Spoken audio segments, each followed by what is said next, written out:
Can a computer feel the spirit? Can a machine understand the soul that rises up when voices join together in a choir? This is the question we started with. It's a big question. We live in a world filled with amazing technology, tools that can do things we only dreamed of. But can they touch that part of us that is purely human, that feeling you get from a powerful gospel song? We wanted to try. We pictured a new kind of music, a sound that held the history of soul music in its heart, but was born in the digital world of tomorrow. It's about bridging that gap between the past and the future, between the organic and the engineered.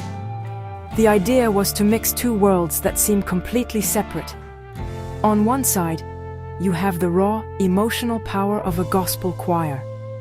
Think about those harmonies, the way each voice lifts the others up, creating something bigger than any single person. It's a sound rooted in community, in shared belief, and in pure human expression.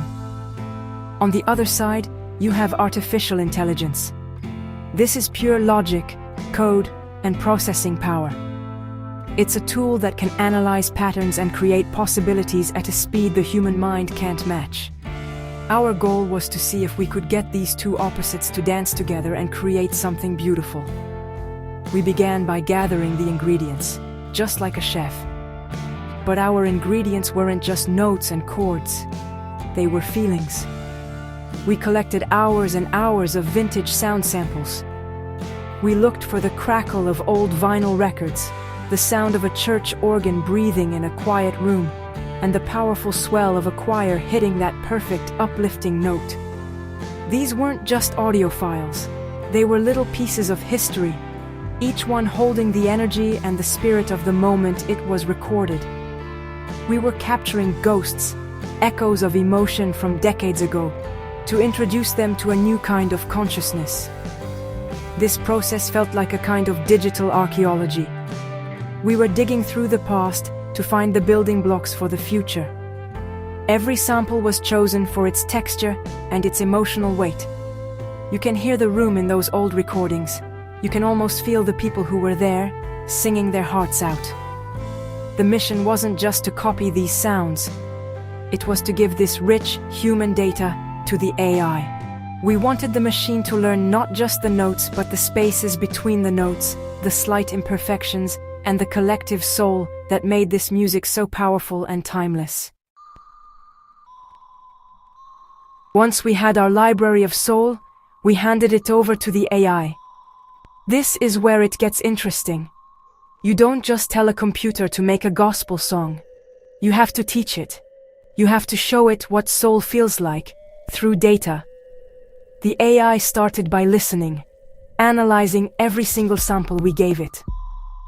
It learned the chord progressions that make you feel hopeful. It studied the specific harmonic structures that give gospel its unique, uplifting quality. The machine broke down the human voice, not just the pitch, but the vibrato, the breath, the slight waver that shows vulnerability and strength at the same time. We were essentially giving the AI a musical education in human emotion. It learned to recognize the patterns of call and response, a foundational element of gospel music that creates a sense of conversation and community. The AI processed thousands of variations, from the quiet hum of a prayer to the explosive joy of a chorus. It wasn't just memorizing sounds, it was learning the language of the spirit. The computer program started to understand the anatomy of a feeling, mapping the sonic DNA of joy, struggle, and release. This was the most critical step in our entire experiment. But could it create something new? That was the real test. The AI began to generate its own melodies and harmonies, based on everything it had learned. The first results were technically perfect but lacked something essential. They had the right notes but missed the feeling. It was like a perfect photograph of a person that didn't capture their personality. We realized that our job wasn't just to feed the machine data. We had to guide it, to nudge it, to collaborate with it.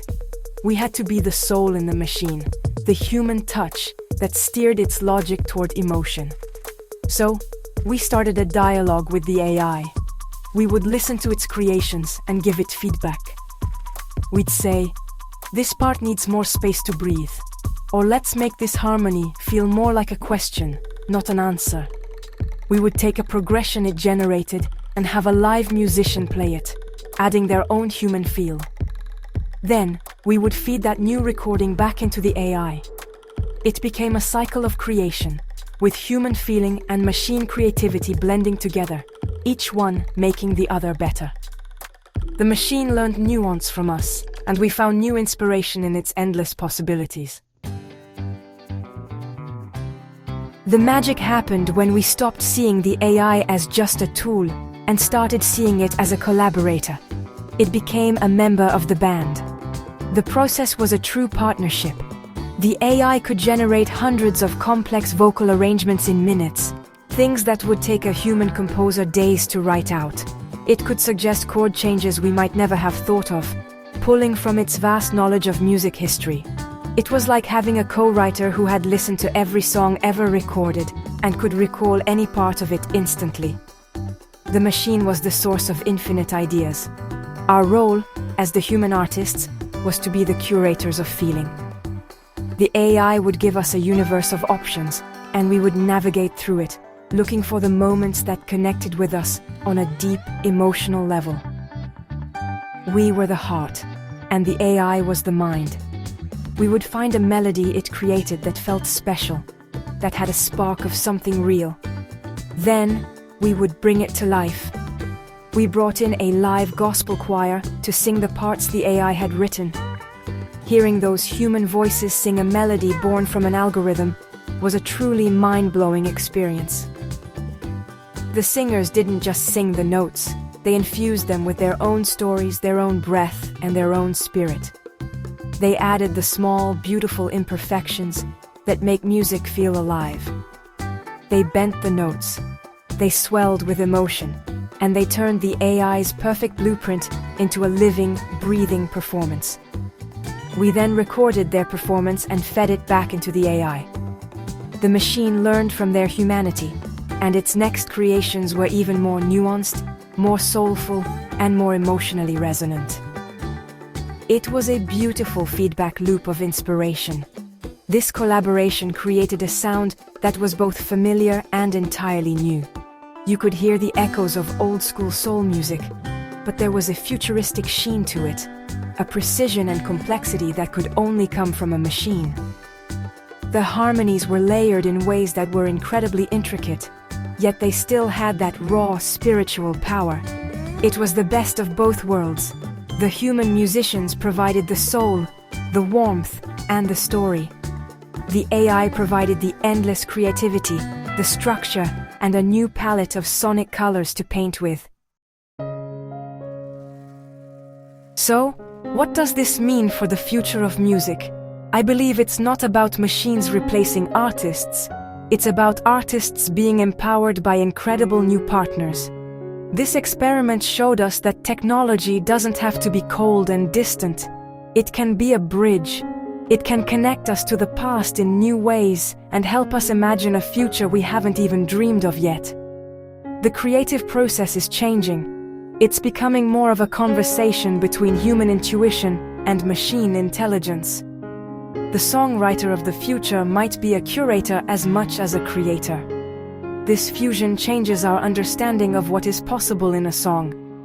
Imagine being able to collaborate with an AI that has been trained on the entire catalog of your favorite artist, or an AI that can create sounds that don't even exist in the natural world.